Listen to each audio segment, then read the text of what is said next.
Hello bankers, आज आपण saving account बद्दल जाणून घेऊया. सेव्हिंग अकाउंट हा कोणीही ओपन करू शकतो. मोस्टली सॅलरीड पर्सन किंवा हाऊसवाईफ हे सेव्हिंग अकाउंट ओपन करतात.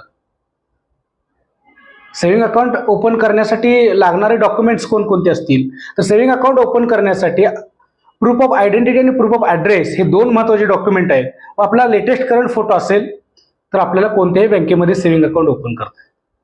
आता प्रूफ ऑफ आयडेंटिटी म्हणजे पॅन कार्ड, जे आरबीआयने कंपल्सरी केलेले आहे. आधी फॉर्म 60 वरती चालायला जातात, ते पॅन कार्ड असल्याशिवाय कुठल्या बँकेत खातं ओपन करत नाही.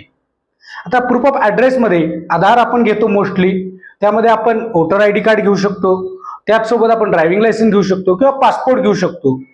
आणि लेटेस्ट करंट फोटो असेल तर तुमचं कोणत्या बँकेमध्ये अकाउंट ओपन होऊन जाईल. आता सेव्हिंग अकाउंट ओपन करण्यासाठी कमीत कमी 500-1000 प्रत्येक बँकाचे वेगवेगळे नियम आहेत. त्या प्रमाणात तेवढे पैसे भरून घेतात. मिनिमम बॅलन्स असेल तर त्यांना त्या प्रमाणात चार्जेस सुद्धा सेव्हिंग अकाउंटला पडू शकतात. सेव्हिंग अकाउंट ओपन केल्यानंतर बँक त्यांना देणारे फॅसिलिटी कोणती असतील तर सेव्हिंग अकाउंट ओपन केल्यानंतर त्यांना एटीएम कार्ड दिले जातं.